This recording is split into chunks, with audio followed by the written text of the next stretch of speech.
আপনি যেই কোনো রোগে আক্রান্ত হন না কেন, আপনি যদি সূরা ফাতিহা পড়ে ফু দেন, সুস্থ করবে কে? বিশ্বাস হয় না সন্দেহ লাগে? যাদের বিশ্বাস হয় তাদের ফুতে কাজ হয়ে যাবে, আর যাদের সন্দেহ লাগে এরা হাজারবার ফু দিলেও কোনো কাজ হবে না। তিন কুল, সূরাতুল ইখলাস, সূরাতুল ফালাক, আর একটা সূরাতুন নাস, এগুলো পড়ে ফু দিবেন, অসুস্থ ব্যক্তি সুস্থ হয়ে যাবে।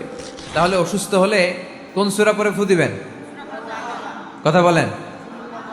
হুজুরের কাছে গেলে হুজুর এটা পড়েই ফু দেয়, প্যারাসিটামল 3 বেলার মতো।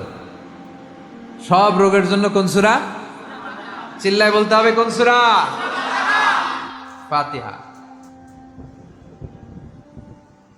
বিষ্ণু বলতেন হায়া চাকা কবলা মাউতিক, মৃত্যু আসার আগে জীবনকে কাজে লাগাও।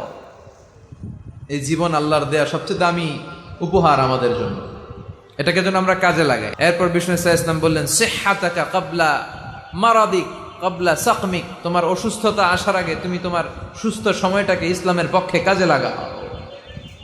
আমরা যখন অসুস্থ থাকি তখন আমাদের কিছু করার ক্ষমতা থাকে?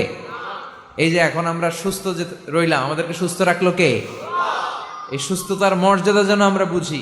বিষ্ণু বলেছেন ইযা ইসতাআনতা ফাসতাইন বিল্লাহ, সাহায্য চাইতে হলে আল্লাহর কাছে চাও, কিছু চাইলে আল্লাহর কাছে চাও, সাহায্যের দরকার হলে একজনের কাছে হাত পাতো, তিনি কে?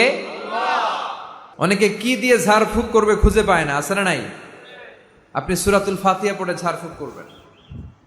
অসুস্থ ব্যক্তির গায়ে সূরা ফাতিহা পড়ে ফু দিলে সুস্থ করে দেয় কে? রব্বুল আলামিন বলেন ওয়ানুনাজ্জিলু মিনাল কুরআনি